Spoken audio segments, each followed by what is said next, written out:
Jose and Al, Ultras 11, episode 102. Yep. Not 101. Not 101. Not Zoe 101. Not 100. Podcast 102. 102.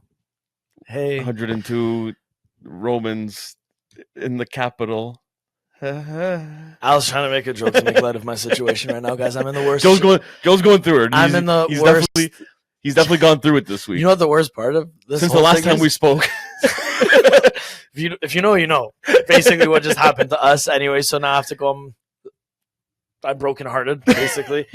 So we'll take a moment to thank our non-sponsored sponsors. Dolomia. You make Mondays great again. Make Mondays great again. Make Mondays great again. Dolomia. Yeah. No, I was like, you know, like MAGA. But Yeah. No, not. Anyways, whatever. Listen, I'm just gonna jump into this. You want me to like get in, like start announcing? Yeah, this is keeping. I know you're kind of going through it right now, man. This is keeping up with Jose and Al. I'm gonna start things off because I'm going through it. Al is not going through it. Al's still in a good place mentally and spiritually. You do what you got to do, man. So let me ream it off to you guys, okay? Every parlay I make fails. Okay, I'm 0 for like 35 at this point. My football team sucks. My soccer team sucks. My fantasy team sucks. Well, my fantasy team doesn't suck. Everyone's just injured. So there's that. But we're not talking about football, Monday Night Football, parlays and stuff like that. We're talking about Roma right now because that's what keeping up with Roma right now. Last week we spoke to Joe. You know, he was in a similar state, but a little bit better. We had some laughs about Elfsberg and them actually losing to Elves, and you know we're like, that'll never happen. And now we're here a week later, and it did happen. And they also tied Monza. So, I mean, Joe, you just go right into it, man. Let it like. What are your thoughts, comments, concerns? How you feeling? I'm gonna take my glasses off so you guys could see my eyes more, and there's no glare of light. Just remember, realize. It's true. That's basically the moral of Roma right now. We're in shambles. Dovbyk is our only scorer. Baldanzi scored that time, which was really cool. Made me laugh, made me smile. But he gets benched. Smart move. Yeah, it makes sense, right? Mm-hmm. Bench your only other guy to score. Mm-hmm. Dybala's hurt. Cristante still sucks. Piscina scores a game winner, and he's in a good run of form. Benched him. This is the thing. I don't blame Juric. We had this conversation last week before when we were talking about Roma, and I said it's history. It repeats itself all the time. And Roma's going to go downhill. Like after sacking De Rossi, they're going to go downhill. Yeah. Juric will start off good or give you this false hope that, you're doing good again. You're playing beautiful soccer. Chances are being created, whatever. It was inevitable that they don't actually do that, and they actually do suck. Like it's these players were all bought for De Rossi, not for Juric. So there's that. It's De Rossi's image, not Juric's image. Second off, De Rossi was more than just a coach for a lot of these guys and a lot of the fans too. So the fans every single game have literally had a banner saying, "We are not here for you. We are here for the badge. We are here for De Rossi." Like whatever. Last week they had an American flag upside down because our owners are American and they're trying to protest them now, saying that you guys are nerds. I don't know what the hell discriminating a whole country does for you guys, but cool, right arm. It makes them feel better about themselves. Yeah, no, it's just we're in a shambolic state. We lost to Elfsberg. Didn't even know they were a team. Actually insane, man. Didn't even know we were joking about it. I should have put money on that. Never mind. Fuck. Listen, I said it. I've been telling everybody locks to bet against Roma. Like I could honestly look at you and say, I know this is all coming. I know it's just going to get worse. You know, I don't know who we play next. I haven't looked because it's the international break and whatever. But whoever we play next, we'll probably beat. We'll beat, and then the false confidence will creep in again. Oh, is Juric doing well? 3-0. Come on, we're doing it. And then he's going to lose 3 straight games again or tie 3 straight games or whatever it is. And it's not his fault. These guys just don't want to play for him. Yeah. Respectfully. Yeah, it's tough to kind of motivate guys that, you know, love the guy that, you know, was there at the beginning of the season, all of a sudden got sacked. They were all in shock. They didn't want it to happen. And now you're supposed to listen to this new guy come in, whether or not he's a good coach or not. Like, it's tough for him to try to kind of get that respect and everything from that room and from that group of players. Yeah. But, you know, talking about Juric, you sent me something on the weekend, which I found very interesting, and I was laughing when you sent it to me. So apparently he's just, I mean, I don't know if you guys are a loss away or it's just a matter of time, but he's apparently on the brink of getting sacked as well. And the coach to replace him is the guy that he replaced, De Rossi. Yeah. So, I mean, obviously, like, from a Roma fan, you're getting your coach that you didn't want to come back. So, like, it's, it's good, it's happy, but then it's also like how much of a joke is my team? Because, we just act on impulse, sack the guy, bring in this other guy that doesn't fit the team or anything, just for him to get sacked after a couple games to bring back that coach. Like I don't. The whole thing, it just, for me, it just makes Roma look stupid and incompetent. Listen, this is the thing. For sure, outsider looking, like, even for me, like, if I wasn't as invested into Roma as I was, then I'd look at you and say, this is the stupidest thing ever. What the fuck is going on in this club? Like, fuck them, whatever. But the way I look at it is like, financially speaking, it makes the most sense. You're already paying this guy. You're locked in a contract for 3 years.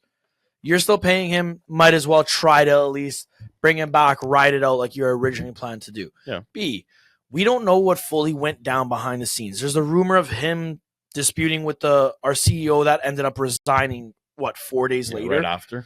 So there was that whole rumor mill too. Again, we don't know what the truth was, though. So if that's the truth, that you parted ways because this lady decided she hated De Rossi and had it out for him, got rid of him, then it's like, okay, fuck. It kind of makes sense why they'd be okay with bringing him back, because it wasn't a team decision. It wasn't an ownership decision. It was her decision. And that's why she resigned and all this stuff, blah, blah, blah. You know what I mean? But in saying that, we look dumb. Yeah, because you just handed him a contract. You get rid of him for a guy who is obviously unemployed for a reason. Yeah, he's a guy that can hold up those mid-table teams. That's really what he is. He's good at doing that and nothing more. Yeah, he's not going to make your team a challenge, a team to challenge for the title, or even go for like the Coppa Italia or make a run in Europa League. I don't think he's that kind of guy. He's just a guy that he can sustain what they're trying to do and just kind of get them that 10th spot to hey, keep you guys are safe. We're not going to be in Europe next year, but we're safe. We're not getting relegated. But see, that's where it gets so conflicting out, and I don't understand it, because they still maintain the energy, and I don't know if it's like this whole public facade that they're fucking putting on or anything like that, but they keep maintaining Champions League is our goal. We want to qualify for the Champions League, whether it's within the league or us winning Europa League. Yeah. So you're setting the standard. You're not saying like, we'll see how the season goes. We're going to have to compete for Champions League, blah, blah, blah. You're literally making it seem like it's Champions League or bust. Yeah. Nothing else, nothing in between. So if you're having these, that's your goal and stuff like that, first off, maybe even De Rossi isn't your answer then. Yeah. You know what I mean? Like, maybe in the summertime, you should have fucking pursued a top-level coach that will bring you to Champions League. Because De Rossi was always going to be a risk. Yeah. No matter how much you invested, no matter what players you bought, he was always going to be a risk given the fact he's a new coach. You know what I mean? Like, it's that calculated gamble, I guess you could call it. But I don't know. I personally was laughing because there was times, again, for Roma Monza, that these players like look checked out, making boneless passes, like stuff like brain dead. They don't care to be there. Yeah. And I was watching with my brother. He's like, see, they actually all want De Rossi back. Look how shit they're playing. And I'm like, wait, is that true though? Like, I started thinking about it more than maybe they are. The guys, they don't want to. All these guys that got, especially the ones that signed in the summertime, like they all signed because of De Rossi. Yeah. But majority of them wasn't because they wanted to play there. Mats Hummels literally came out and said, like, I signed because De Rossi convinced me. Yeah. I'm here though now. I'm going to make the most of it. Same with Mario. What else are you going to say? Like, oh yeah, I'm here now, so I'm just going to ride on my contract for the year and then get the fuck out of here. That's what I mean. Like, and I don't know. For me, I think. I know it's a rumor. Do I think it's going to happen? Probably not, because it would make them look stupid, and I think they care more about preserving their image and everything like that instead of doing what's right and what's wrong, like whatever. So I don't see them calling De Rossi back, but saying that. That's why I said in the summertime, okay, yes, the team that signed him acted very quickly. Roma could have done the same, because I think this guy here, for kind of like the not a shambolic season for the expectation he had last year, to go into a team like Roma where you actually they have a good core of players. They just need the right coach to be able to bring like an example, like a Thiago Motta. He came to Juve, brought these ideas. You see, like now the team has this newfound energy that like they actually they they know what it means to play for the team and they want to fight for this badge. They need someone like that for Roma. And I think the perfect guy, which could have fit this team right now, would have been De Zerbi. He knows the league. It's not a bad show. He has this new kind of this new style coach. He has this new style of how to play football, and I feel like him on Brighton last year, especially. I mean, he lost the key guys that got him noticed at Brighton when he first took the job. So obviously it was going to be a lot tougher. But I think him making the move back to Italy, getting a team like Roma, where it's not like a Sassuolo, where I mean now they're in fucking Serie B. Like they were just overachieving at the time.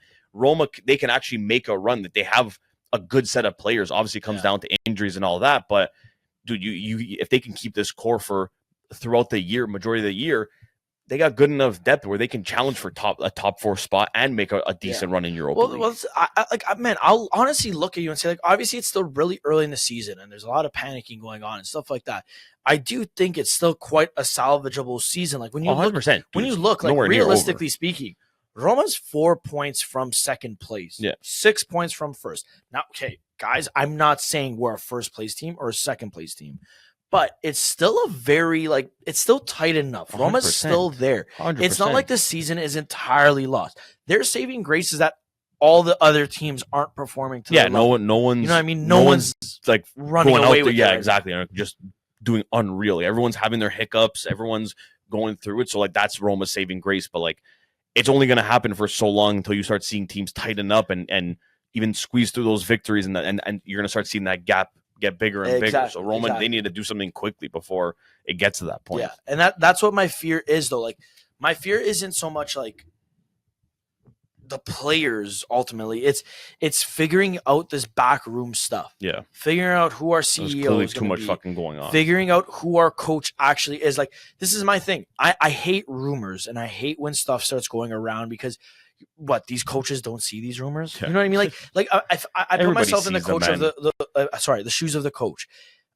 The coach of the shoes. Now, I may have not have had a conversation with the owners or whatever, but then I go check social media and I see I'm linked with being fired. Yeah. And it's just like, did they speak to somebody else? Like, is there some like rat in the fucking building that is telling the media this? Like, or is this speculation? Like, what's going on? Like, so like it's obviously something is no matter who you are, it's going to weigh on your mind. Imagine you going on Twitter and you're seeing people talk about you in your actual real life job, and they're talking about all this stuff. You might get fired because of this, that you're not performing and everything. And how much are you really going to want to go into work still, knowing that like that's a possibility, and even if it's true or not, you don't know. Yeah, exactly, and that's what I mean. Like even with Juric, like outside looking in over here, like it's like if I were to take to social media and then I go see, I'm after 3 games now or something like that, roughly 4. Well, with Europa League 4 or 5.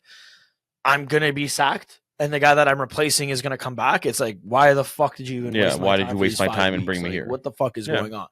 100%. So it's I don't know. I just think Roma needs to sort themselves out in the back room before they can expect any fucking results. You know what I mean? Like 100%. And then them criticizing guys like Sule. Buddy, preseason he was on fire. Then the whole situation with Dybala happened, which I do think had a lingering effect with Roma. Yeah, 100%. There was that. And then, like, obviously there's stuff that was just unsettled business, unfinished business. Mm-hmm. And De Rossi was trying to get them back, get them to concentrate on the match at hand, stuff like that. And they couldn't. And now you look, these players look checked out. Yeah. The only one I see playing well that I could honestly look at and commend and say, yo, could be like, you're doing well, would be a guy like Angelino. And Pisili. Yeah. Only 2 guys I could look at and say, you're doing well. Good job. No, I'm not going to say Dovbyk. Okay, yeah. Baldanzi. Well, Baldanzi will always do well in my world. It's like a Bova. Even when they do bad, they do good for me. But like Dovbyk, everyone's like, yeah, but he's scoring. Yeah, but if you watch a full Roma game, that's not telling you the whole picture. Yeah. He literally is missing sitters and getting one of them. Yeah. That's not a 45 million striker. That's the same thing, man. That's the thing what people look at now, and I'll kind of use this as a segue to my Juve now, keeping up with us. But seeing on Twitter some people that know, they get it, and you see them praising him. But people that don't and they just look at it's all stats. Dude, the amount of slander I've seen just yesterday and today about with Coop miners. People are like, this guy here, He is a loser. He's not scoring. He's a flop. To him and Douglas Luiz. Okay, Douglas Luiz. Yeah. Okay, you know what? Right now, I'll say, dude, the guy has to fucking pick it up because he has not been what we paid for this summer. The guy's played two games back to back and given away 2 penalties. Yeah. Like, you got to fucking clean up your game, man. It's like fucking when we signed Delict, and that season, I think he gave away like 13 handball penalty shots. Like, dude, you're a defender, man. Control your fucking hands. Like, but the slander with Koopmeiners is like, okay, if you watch the game and you see last year and even the beginning of this year before he arrived, that struggle that we were having from getting that ball from the midfield to the attackers. Now you see when he's playing, man, he closes that gap, and the difference that he makes is incredible. The goals will come. He's going to start scoring. That's inevitable. But the fact people were like, oh, you know, this guy's shit because he's not scoring, or Dovbyk, oh, dude, this guy, oh, he's fucking incredible right now because, okay, yeah, he's scoring here, but then you, like you said, you watch the game and you're like, yo, this guy is not good. He doesn't benefit the team. Okay, he scores a goal here and there, but he's not benefiting the team. Reading that, I was honestly absolutely shocked, and I was like, hey, like, this really goes to show you, like, the people that are saying these things don't know soccer. They look at the numbers. They're all stat whores, and it's unfortunate because because a lot of these kids, and even not even kids, even adults, they look at this after that whole Messi and Ronaldo era. Everything is all stats now. Well, yeah, because that was the only way. Man. That was the only way to differentiate the two, because they would both be scoring goals in big games, and so okay, fuck. Who's better? Okay, Messi scored 90 goals this calendar year. Ronaldo only scored 70, which is still fucked. Oh, Messi's better. Next year, Ronaldo scored 80 goals. Messi only scored 70. Ronaldo's better. Dude, it's not always about stats. That's what it's gotten so lost, which, dude, just reading that, I was honestly laughing. So like, man, I do actually have a question for you. Okay. As you guys know, I've mentioned this multiple times before. My household is all Juve fans. So it's a topic of conversation constantly in my house. It's something I'm very aware of, what they think. You always know what's going on. I always know what's going on. I know what they're thinking. I'm in the head of a Juve fan almost 24/7 in my house. So one of the things actually I heard over the weekend, and I want to ask you about this now. There was some criticism of Locatelli. Okay. That he was doing very well, but he's now experiencing a drop in form. And they're saying Weston McKennie's doing better than him, Thuram's better than him, Fajoli's better than him, and Locatelli's only spot is on the bench. Now, do you agree or do you disagree? Because I know you were in big praises of Locatelli previous weeks. So are you on that? I do agree with, his form from the beginning of the season. It has dropped off a little bit. But also keep in mind, now he's not playing week in and week out through and through like he was at the beginning. At the beginning, he was like one of the first names on the game sheet because the midfield, like, okay, Thuram, he was hurt. Douglas Luiz still wasn't ready. And it was him, Fajoli, and McKennie. And he was, dude, you looked at his stats from those games, his passing, his numbers were fucking, and I know we were saying about stats, but like, even watching the game, you see how good he is. Oh, yeah. And then you look at the stats behind it, and he had those to back it. Those numbers, I think, are different than what, like the average fan. We look at like 100%. Passing accuracy. Yes. Like, people look at just assists and goals. 100%. Yeah. He was playing very, very good. Now, as of recently, you have all these guys now back. Your midfield's back and healthy. Minus Douglas Luiz, because he still needs some more time and needs to figure it out. I'm not cutting him out yet, but he needs to fucking figure it out. But when you have Thuram playing the way he has been when he comes in, and he's not even starting, McKennie, who literally last game, dude, that tackle was better than Conceicão's goal. That was really nice. The way he tracked back, got that slide from the side, hit it out perfectly enough with that. Like, dude, that was honestly like, people want to talk shit about McKennie. Ever since he arrived, dude, I bought his fucking jersey the first year. I fucking love the guy. And every summer when the whole thing, he's going to leave, whatever, I'm like, oh, like, try to fucking figure out something. The guy is a good guy to have on your team. He can play multiple positions. He's a fucking dog, dude. He will work for that ball. But, even put aside his ability on the field, I think he's just a really good change room person. 100%. That 100%. Like, not even 100%. He provides great leadership. No. Like, he just makes light of situations, yes. and he's a friendly guy to everybody. Like it's like Pinzolio with you guys. Yeah. Pinzolio, Petty, like, dude, those are great personalities. It's like in the locker room wise, like in Chiellini, the only reason I know about it is because he's talked about it in interviews. He would like how he would say like back in the day, like how like in the change room, he was the captain.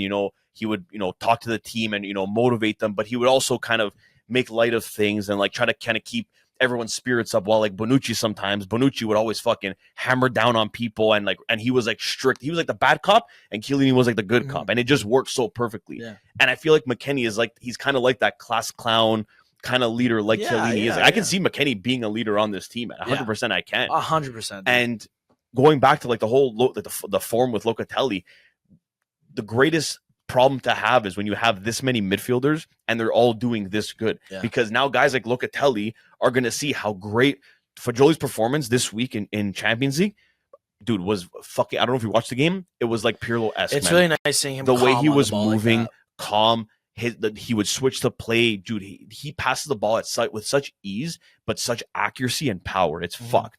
And like that game, I'm like, was the close. I know everyone compares him to Pirlo. Fajoli's Fajoli. But that game was the closest thing I've ever seen a player play to Pirlo, just with that calmness and everything, man. He was from not playing for a full year to, kind of getting right back into the start of the season. He's been amazing. And you know what, for Locatelli, if that, now you got to push yourself a little bit more and try to kind of win back that spot. Hey, that's what it's going to take, man. That's what you want to be on a team that's competitive. You want to be on a team that you don't have that spot because we don't have anybody else. Hey, you got to work for it. So I don't count out Locatelli because I've seen what he can do. I know like Locatelli on his day could be a top midfielder. Yeah. But in saying that, you got to keep up that consistency, man. You got to be able to do it game in and game out. And when you have other guys there that they can also do it, when you have a coach like Mota, like he said on the interview, I think it was before the weekend game against Cagliari, he said, I don't have 11 starters. Everybody on my team's a starter. Whoever wants him more is going to be starting that game. I don't look at anybody like, oh, he's my backup. He's my backup. Nobody's a backup. Nobody's a backup. Everyone is a starter. And that's honestly the perfect mentality a coach can have with a team like that, where you have so many options. Yeah, I was just about to say, I feel like it goes back to even like the overall mentality, I think, of Juve. Yeah. Where it's that champion winning mentality where it's like, hey, like you can't afford to not be consistent with Juve. You know what I mean? Like it doesn't matter who the heck you are. Giaccherini, that guy there, he was not a good player. He didn't have the skill or the technical skill, but he was a fucking workhorse. The guy put 130% into every game. He was benching good players at points. He was, man. It was shocking, but he did his job, and he was fucking hungry every game. You would see his intensity at 100% every fucking game. Yeah, exactly. Sturaro, another one, a guy that you probably never would have known if Juve never signed him, but when he did, dude, a lot of those games where he was taking places of other players, and he was putting in a fucking performance. That game I'll never forget, against Real Madrid. That tackle that I think James headed in, or he kicked it in from like the 6-yard box, and he fucking cleared it right off the line. Like guys like that, man, that want to work, like that work for it, and they have, they might not have the skill, but they have the work ethic. Those guys there are dangerous, man, to have on a team. No, and that's very McKennie's like that, but McKennie actually has skill to his game. He can actually pass a ball. He can fucking, last year was making some passes like Pirlo. I was like, dude, who the fuck is this guy? He is a very well-rounded He's a player. Very, and like, he doesn't excel at anything, I'd say, besides work rate. Just figure out, okay, hey, I'm happy to stay here. I'm going to take, a little bit less than maybe what I can get abroad, but I want to stay here. That would be the best thing, man, I think, for him, dude. He fits the team so perfect, and like he's not a guy that I want to lose. I want to have him on my team. You mentioned losing players. You mentioned a guy being gone for a year, so I have to ask this now, and then it also kind of segues, I guess, into our next topic. Yeah, 2 guys now we're going to talk about briefly. We'll start off with Pogba. Pogba. And that was pretty Pogba back. Pogba part 2. What are your thoughts on that? There's not really many questions I could ask. It's more so like, dude, are you going to try to keep him? Honestly, what are your thoughts? The whole thing about it, I almost completely forgot, because like it happened so long ago. He said this 4 years, and then I heard something like at the beginning of the season, like, oh, he's going to try to go to court again, and see if anything changes. But I'm like, okay, whatever. It's probably not going to change. They might shorten maybe to 2 years. Yeah. Then after I see it breaking this weekend, that he gets it shortened down now to 18 months, which means January he'll be able to train again, and March he would legally be able to play again on a team. You know what? I feel like it's kind of crazy that, okay, I understand he took performance enhancement drugs or whatever you want to fucking call them, but it's just absurd to me that they still don't at least let him train. Yeah, I know. You know what I mean? Like, that's kind of crazy. He's not playing or whatever. The fact that like it just shows you that they were wrong, because they couldn't just take it all off. The fact that they went from 4 years to 18 months. Yeah. Guy's basically dead in the water. 4 retiring. years of not playing. That's like, okay, I got to retire because I'm not going to come back after 4 years. I'm going to be in my late 30s. There's no point to 18 months where now he has a chance of playing this season by the end of the season. So are you feeling? Do you have like a positive feeling towards this and think like, oh, Pog back? Well, sure, of course, what man. Like, what if? You get a player like that, Pogba back. And we had the argument this week, man. On his day, I know he's never going to have any of that form back now in his career. You know, he's just going to be good for depth and a good experienced player to have. Like, he still had that skill at one point, and he could still contribute and make this team better. It's just with the management and everything, I just think that no matter what, in their head, they were like, okay, it's going to go to trial, whether it's shortened or it's going to stay the 4 years, we're going to terminate. And I think that unless something shocking happens and, you know, maybe he comes back and says, hey, I want to stay here. I want to come back. You guys bought me, what happened. And, I want to show my, that I'm sorry. Yeah. Let me stay, finish my contract till 2026. So basically the rest of this year and all of next season. Yeah. And I'll take a pay cut and he ends up taking $4 million. Yeah. I would be perfectly fine with that. And I think the management would be fine and they'll keep him on. Mm-hmm. But for what he's going to be making, now he's back on the books. I mean, I can see them just terminating, say, hey, you know what? It didn't work out. Count your losses. Like, hey, it didn't work out. Hope I wish you all the best.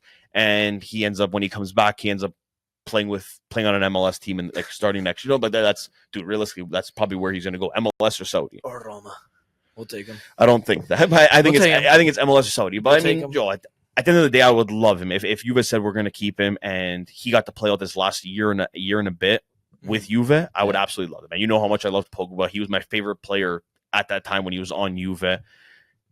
It would just be unreal, and especially to add him to an already great midfield that we have now, this thing brewing. Yeah. To add a guy like Pogba into that, it's just gonna make it even more dangerous, man. Yeah. Like, dude, like I saw like that someone put a picture with like the midfield and they added him into it, and like, dude, the amount of options we would have and just the depth in our mid. We went from having last year like one of the worst mids, no fucking with Kostic and Rabiot, to fucking what we have now. It's absolutely incredible. Yeah. But before we move on from Juve, I also want to add in, we're still fucking massive. I know whatever happened this weekend happened. Vlahovic, he went partying a little bit too much, missed that empty net. I'll let him have it. He's scored 3 goals this week, so pick your fucking shit up, guy. But that Champions League game, Joe, that was the first game that I think I was fully erect for the whole game.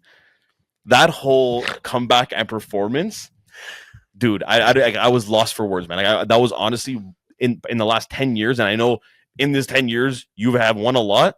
That was the best game I've seen Juve play. I feel like that was the most subtle, big flex I've ever heard from a Juve fan right now. Yeah. At least. I wasn't even actually going to change the subject. No, because you're saying, we're going to go into the next one. No, I was going to talk about Bremer. Oh, okay. Which is still Juve, but it also isn't our next topic. I know, that one kind of hurts me. I wanted to talk about something that made me happy this week. Your happiness in that game didn't make me happy because we lost Bremer and Gonzalez that game. Listen to me. Kind of hurt. Listen to me, pal. And Big Greg. Big Greg was got a red. But Big Greg did it for the boys. He did. That benefited. He knew it was He knew what he had to do there. That was a genius. That was a high IQ play by Big Greg. What I was actually going to say was, since we were talking about Pogba missing for a year, this and that, blah, blah, blah, blah, Bremer is basically gone for this year. Yeah. Tore his ACL. Now, this also segues into an injury crisis, but we're going to talk about Juve just a little bit longer, and I'm going to ask you, Al, what are the implications of this ACL tear? Do you think you guys have the facilities to replace him, or do you think come January Juve is actively going to be looking for a top center back? Oh no, not a top center back, but you know what I mean, like somebody in January. I genuinely think, like, I know, like, as soon as the injury happened, there was all these reports about, like, okay, right now Matip and Ramos are, the only like notable Matip experienced center backs that are free agents right now that Juve can sign literally like right now. And I saw those reports came out and like, yeah, okay, Ramos would be cool for the experience and, great to have his depth. But realistically, like, when I look at that, I don't see it as a solution, because even when you look at Ramos when he was at PSG, how many games was the guy fucking injured? Like, he now at this point in his career, even with Sevilla, he always had these injuries. And okay, when he's there and he can put in those performances where it's like, holy fuck, it looks like fucking old Ramos. But I think it's going to be technically. I think it's going to be more of just him not being available, and then we're in the same position. Now we have just 2 of our center backs injured instead of 1, and try to find a solution for it. So I think from now until January, we have 15 games left. Again, Serie A, Champions League, whatever competitions. So I generally think with what we have, we're probably going to ride it with Gatti and Kalulu center back, or Gatti and Danilo. You also have Cabal. He can put in a shift at center back as well. But I mean, you don't want to try putting all these guys and then end up being another injury, and you want to have kind of something sustainable that okay, these are 2 starters, and then we'll have a backup. So I can see them in January. Honestly, I can see them either trying to sign somebody that's not too expensive but could be good depth for us, or I can even see them calling back Rugani on loan. You guys, if you want, we'll sell you a player. No, it's okay. We're good. We'll sell you. I don't want any of your. We'll sell Marash Kumbula too. Don't want any of your center dude. backs. He was crazy at one point. The only one I'll take is Indica. I do like Indica too. He is pretty good, man. He's a beast. He is. He's a beast. I like him. I'm not gonna lie. It's kind of crazy seeing him play defense because it looks like he's never sprinting. Yeah. It always looks like he's jogging at a light pace. Yeah, and it's like, are you gonna run at this or no? No, I would take him. But I mean, no, never. I could also see, like I was saying, I could also see them calling back Rugani. I know that they have the option of Rugani or Thiago Giallo, but I think him, because he's not even getting playing time right now at Porto, I think he still needs to kind of get back into the rhythm after his ACL injury. So I can very well see them calling back Rugani, or maybe first try to sign somebody. If that doesn't work out, then Rugani has that backup option and bringing him back, because at least he knows the team and he could slot right in. Mm-hmm. But I mean, losing Bremer when he started off having one of the best starts to a season a center back can have, not letting a goal in the league, only letting 1 goal in so far in all competitions, is fucking incredible. Yeah. And the way he was playing, man, he was probably if he finished the season in that form, he was going to be one of the best center backs playing right now this year. Yeah. He would have been a top center back this year. And it just sucks just seeing that, because how good he was playing. And now it's you saw him elevate his game from previous years. And then to go out the way he does, and with an ACL injury, especially me and we've been through it. So we know especially how bad it is, and just the recovery that comes with it. Mental recovery too. That's not just the recovery and the mental recovery on it, because it's not just the one, it's both of them to get back into that, especially as a center back. So I mean, I wish him all the best. I hope he comes back. If he can come back this season, I would absolutely love that. I generally think it was a full-on bad ACL tear, like how it was with Chiesa, and he's going to be taking the full season off, and then hopefully maybe after. I don't even think at the beginning of next season he'll be back. I think it's going to be kind of slowly brought back. Yeah, you don't want to rush a process like that, which brings us to our next point of rushing processes. No, injuries. Just injuries, guys. This year, I feel like we've had this conversation, but it was actually just about Roma and how we had 7 guys that tore an ACL in 1 year. Mm-hmm. This year, there seems to be, though, in general, an overall injury crisis. Not so, okay, obviously there's an absurd amount of ACL tears that we're hearing about, but it's also just overall injuries that we're going to talk about. ACLs are the more severe one, because that's the season ending. That's going to be season ending. Yeah, you're done, and maybe the 3 guys that ended up getting an ACL tear were all guys that were starting off absolutely amazing this year. Well, not only that, man, it's guys that are crucial for the team, don't there's no replacement for these guys. Yeah, you look at them, Bremer. Yeah, obviously you said Kalulu, blah blah blah, whatever. But those are backups, but they're not Kalulu's a starter, but still backup for Bremer there. Yes, but he's not going to give you and play like Bremer is, man. Bremer, dude, he's a fucking beast, dude. To get by him, it's very tough. Ask any striker that's played against him, especially this year. There's Bremer, there's Rodri, there's Carvajal. Yeah. You know what I mean? And Rodri to me is obviously, I think, the biggest, because that's the best. And I know, we banter him, whatever, because, he's been in Serie A, and, I mean, he hasn't really done much past that. But, dude, Zapata this year, he started off, he's captaining that Torino team. Yep. a leader for that team. And I think he scored already 5 goals, if I'm not mistaken, this year for them. Yeah. And then he goes down now. He's going to miss the season with an ACL injury. Like, it's just these guys that, like you said, like they're pivotal for their teams. And they're not guys that you can just, replace the next game. Like they play big parts. Like Rodri, Man City losing Rodri is bigger than them losing fucking Haaland or like Ruben Diaz. Yeah. No, it's true. It's much, much bigger. And that's the thing, man. Like it raises the question, why? Like, why are all these injuries happening? Obviously, like, we have so much advancements in sciences and health science and this and that and athletic sciences that these guys, they come back in a year, you could fix them up, they could still play, whatever. They may not be what they were, but they could still come back and play. Whereas before it was career ending. Yeah. Al, I'm going to ask you, do you think the amount of time, I always say I'm going to ask you, but you're the only one I could ask unless I talk to myself. Do you think the fact that these guys are playing 80 plus games, obviously the better team you're on, the longer your schedule you're going to be playing gets, more games. Yeah. Do you think that is the problem? Or do you think maybe with teams in general, there's not an emphasis on overall like health and conditioning of these players? See, like a part of me, honestly, I'm always just like a strong advocate for like, they play too many games. They need to shorten it down. It's too much on them. Yes, I think that is true. That now with these competitions that they're trying to add in and all these fucking things, it's like, okay, guys, we're losing the plot here. You guys need to. We have their games there. Either you make the season longer so it's not crammed, or you just fit it like that and you remove some of these competitions because some of them are used, especially ones that you're not going to be making too much money on. Yeah, and like you're just putting these players at risk. But then a part of me is also like, okay, you look at some of these big players and they like now they're going to be out for a season. There's a lot of injuries.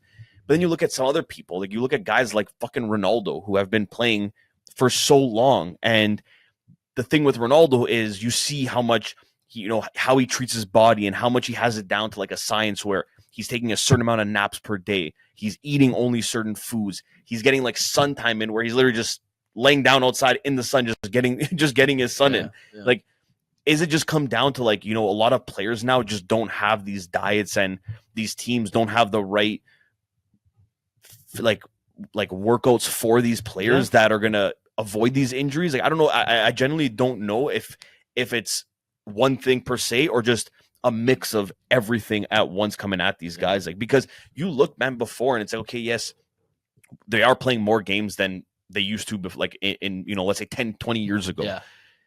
But then it's like, okay, it's not that many more games that they're playing in the season.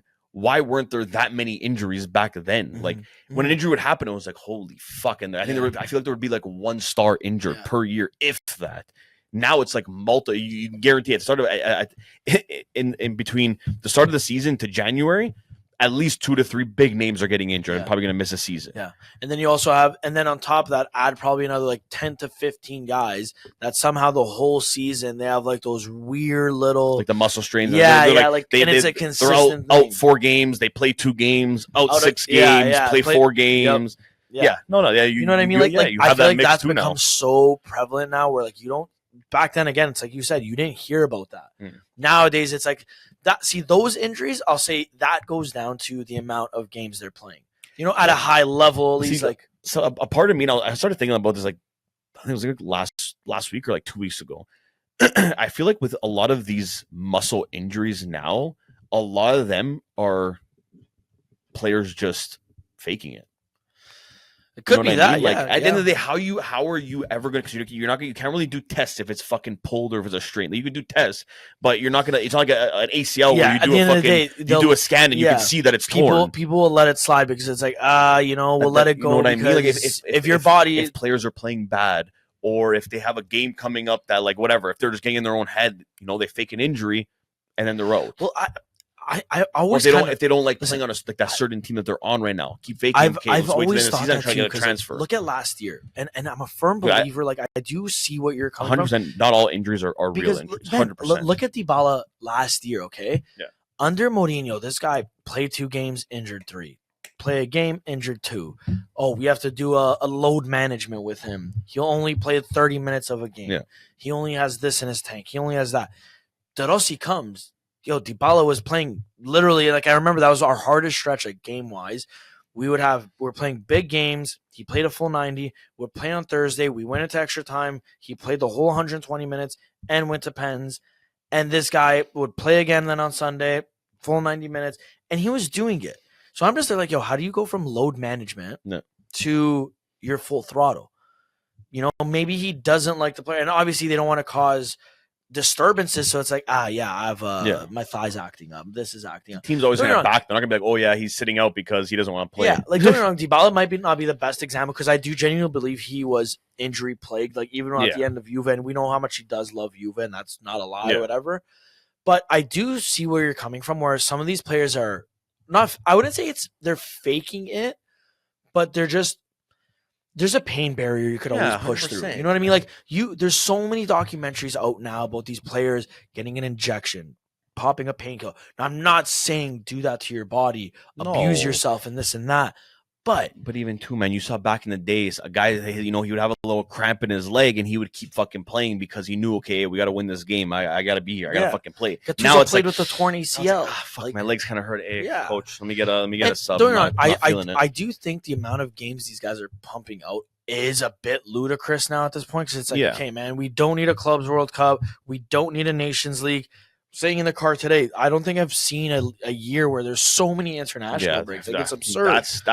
That's what's crazy. We're 7 games into the season. We've had 2 international breaks already. Now, again, like some of these guys, like a guy like let's just say, I was gonna say Kvaratskhelia, but he's a pinnacle fucking point of Georgia's whatever. I don't know. Regardless, my point is like obviously there's some players that benefit from the international break. They don't get called up. They they have 2 weeks off where it's just training. They could rest up, this and that.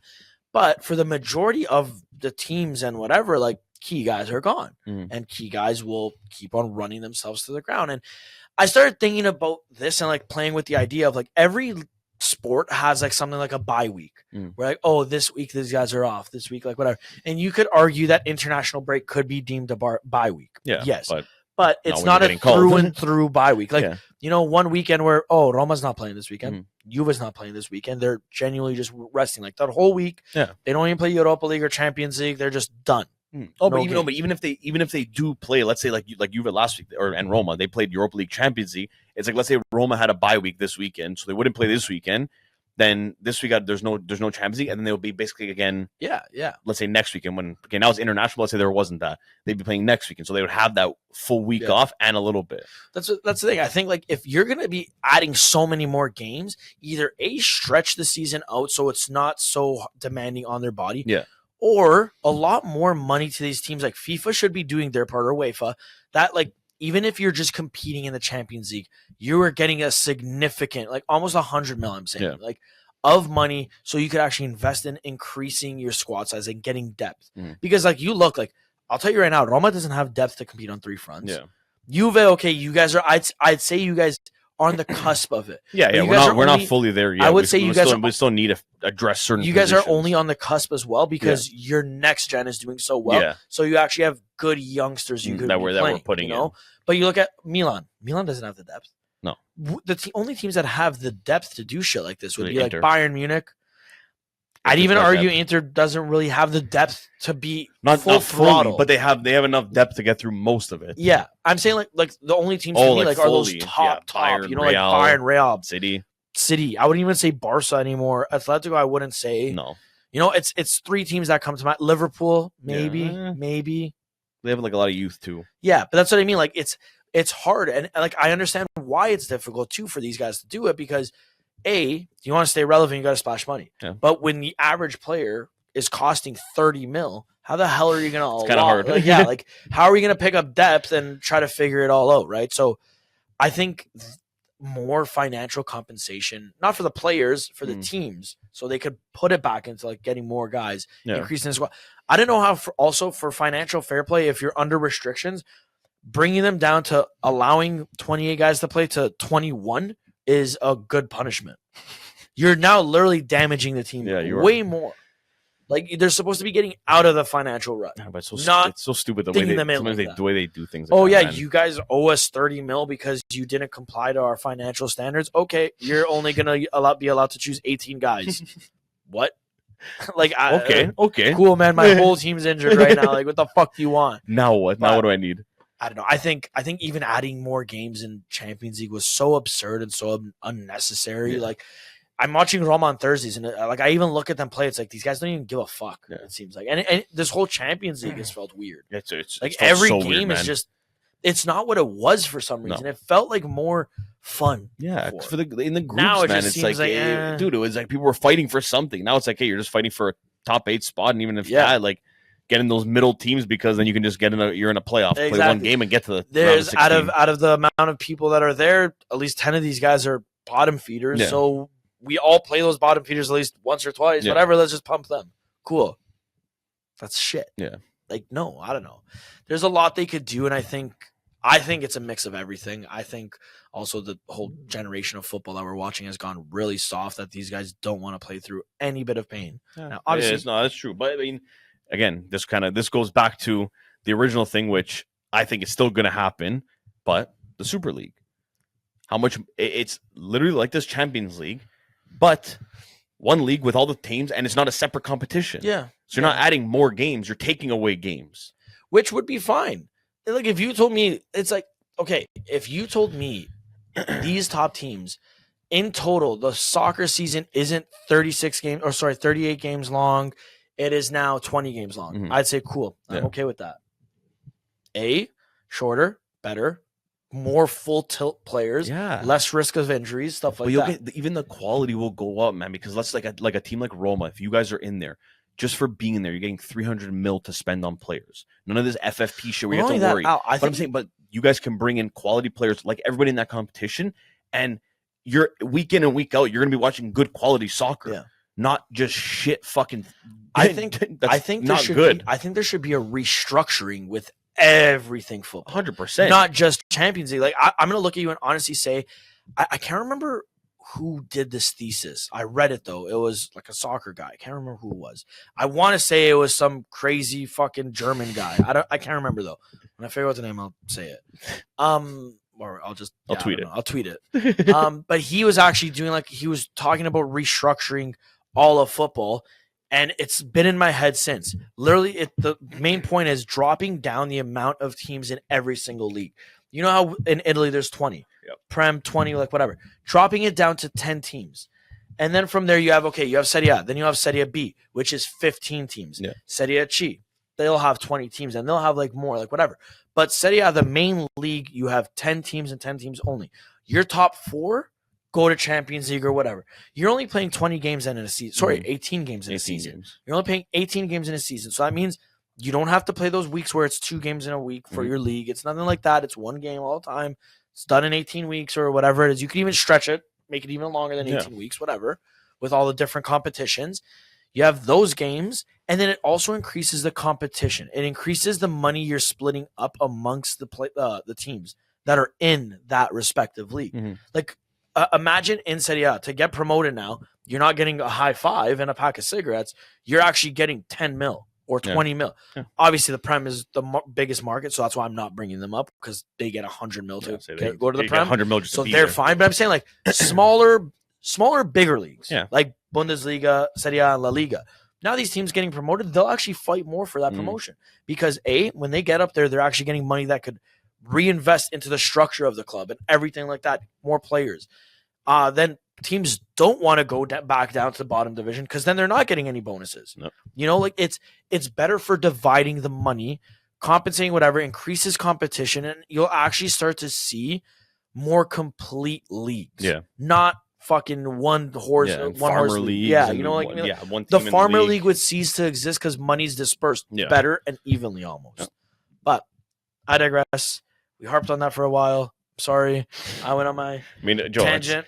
It's better than anything we got coming up, man. We got a stupid fucking international break coming up now this week. But we get to watch Italy play. We could talk about Italy's call-ups, which we won't harp on Italy too long, because I already know you guys think we have this crazy bias. Like you think we're Italian and we're biased. I'm not Italian at all, man. I don't.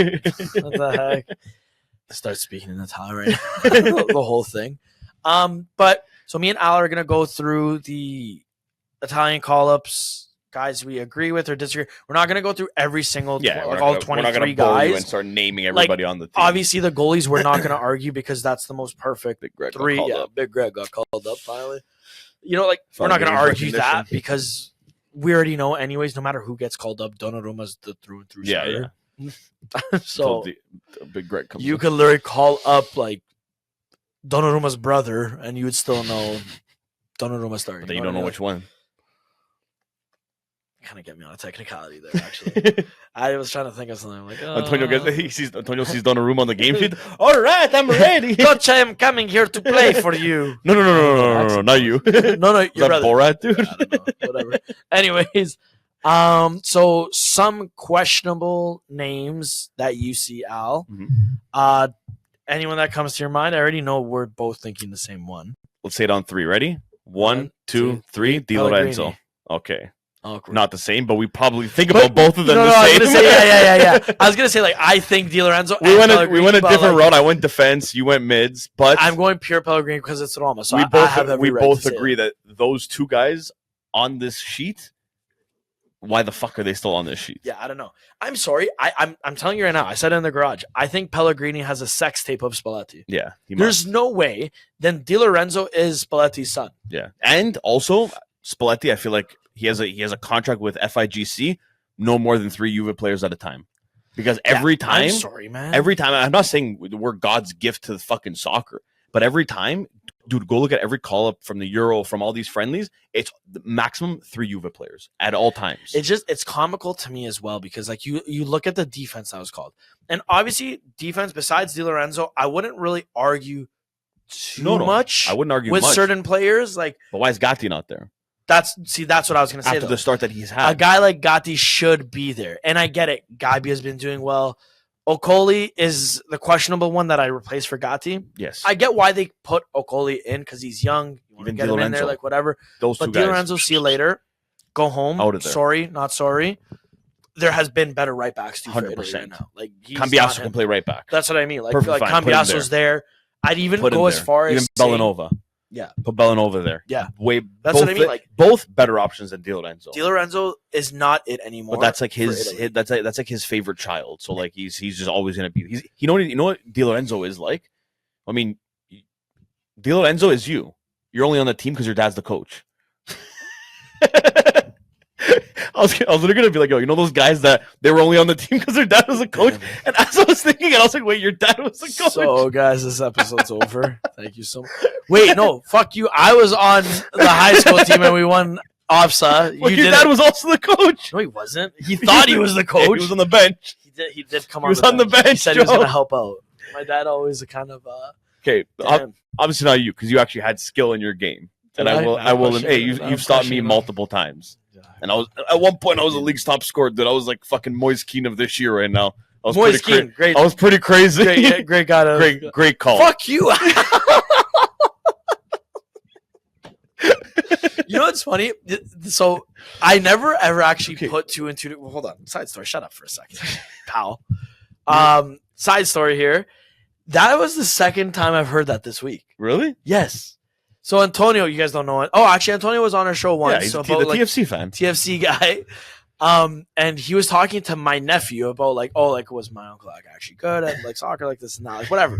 Debate, I guess. Antonio looks at like me. I step into the conversation and I'm like, no, like I was whatever. And Antonio's like, yeah, dude, your uncle only played on teams because his dad was the coach. And I'm just there like, damn, like, yo. Then I started thinking, like, I went home that night and I thought to myself, I'm like, yo, do people actually think I was that guy? Like, I only played on teams because my dad was the coach. And then it lived rent free in my head. So I had to actually message one of my buddies. I'm like, yo, you thought I was like decent at like soccer, right? Yeah, I was pretty good. And they're like, yeah, you were really good. And I'm like, yeah, okay, no, I was just wondering, like, why? My ego needed that. Sorry, my ego just needs to be stroked one good time because, like, it's been a while that I played. But anyways, yeah. But in this scenario, you know, you're not a good actually reference. I get it. Shit, yeah, whatever. But you're like Di Lorenzo and Spalletti's your dad, and it just so happens they kind of look alike. And my dad's so. a bald fraud with glasses. So it's okay. That makes you feel any better. I'm like Cassano, dude. I was never amount to anything. I was shit, but I just chirp everybody. So. No, you're pretty good too. Actually. Yeah, but I never. Where did I go, Joe? Yeah, well, first I made it. That same thing about me, but it's even worse because my dad was top the coach. 3 in the Milan Academy. Where did that get me?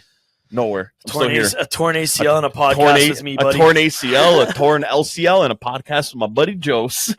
Hell yeah. That's where I am. Hell yeah, bro. Going back to Italy. Yeah. Fuck you, Lorenzo. What about the attack? What do you think about it? Honestly, I don't mind it.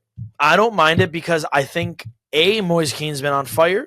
Retegui's been on fire. Even Maldini's been on fire, man. Maldini's been, and this is my low thing. key, like, yo, he's actually been doing very well. I'm a big fan of rewarding youngsters with a senior call up when they've been doing well. Yeah. And I think that's one of the biggest things Italy's been lacking. I'm not saying I want to see fucking Pisilli and Maldini starting leading line. No. Obviously, I as I got older, I understand why you want to like integrate them, take your time with them, nurture them. Unless you have like a fucking Yamal in your hands where you're like, yo, this kid can fucking ball and we're not going to deprive him from playing. Like obviously there's special circumstances like Al just said, but I'm starting to understand that more. But I'm a big advocate of that. Yeah, you know what? Pisilli started off well. He started the season off well. Reward him with that senior call. Will he be starting?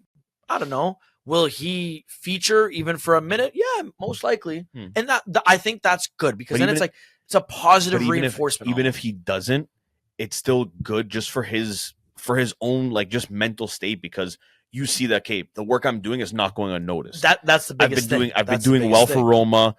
When I'm given the opportunity, I'm giving it my best, and clearly I'm doing something because now I'm getting called up for the senior Italian team. I just like the picture because Pisilli's there.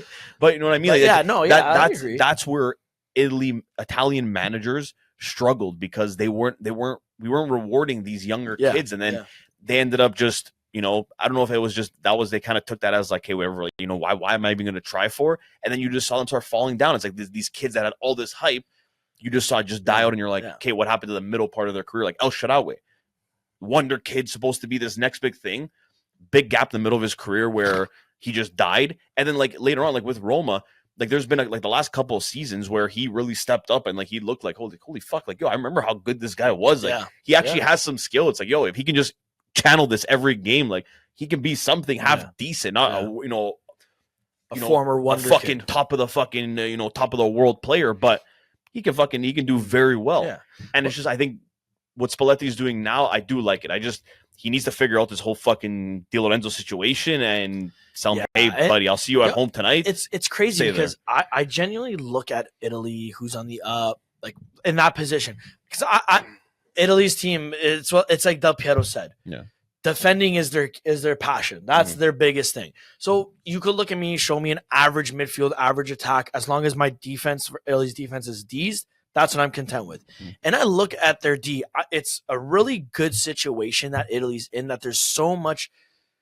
I'm not going to say so much, but there's good competition for the positions, right? 100%. Like you look center back, Buongiorno, Calafiori, Bastoni, Mancini, Gatti, Ocoli, Gabbia. Like the list goes on. Those are just guys that are called up here, formerly called up, like whatever, stuff like that.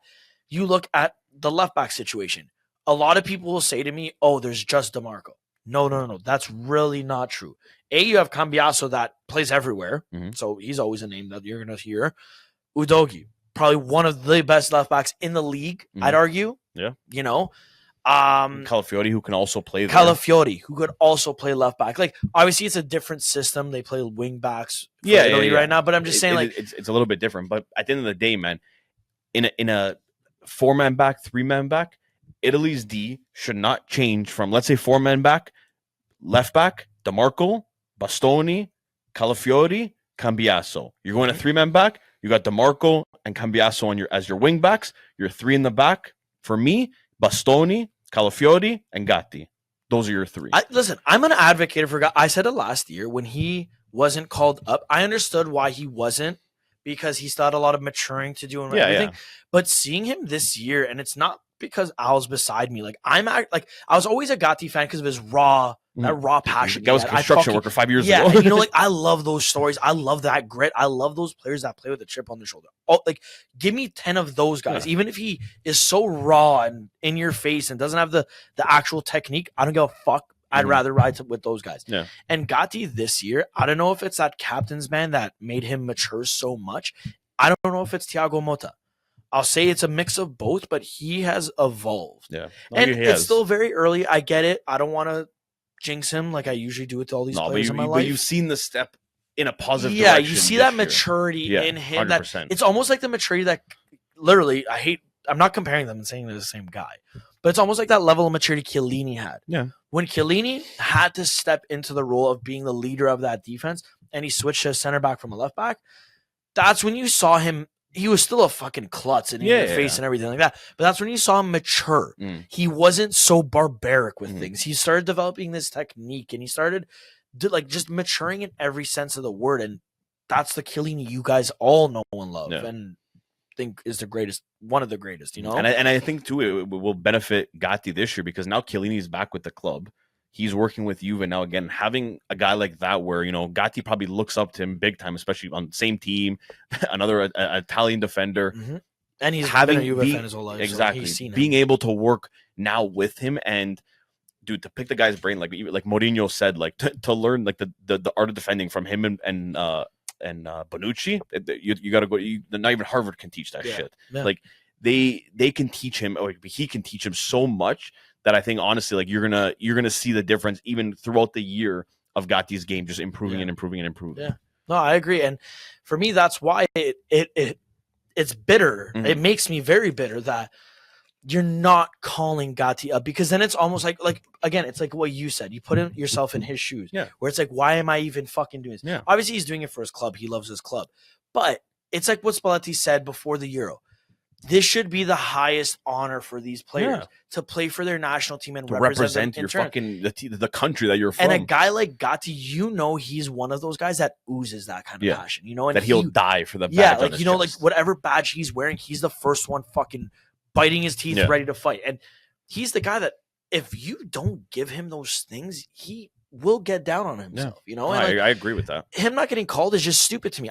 Di Lorenzo, I don't have any disrespect for him. Whatever. It's just every time he's put on that Italy jersey since they won the Euro, he's been shambolic. Mm.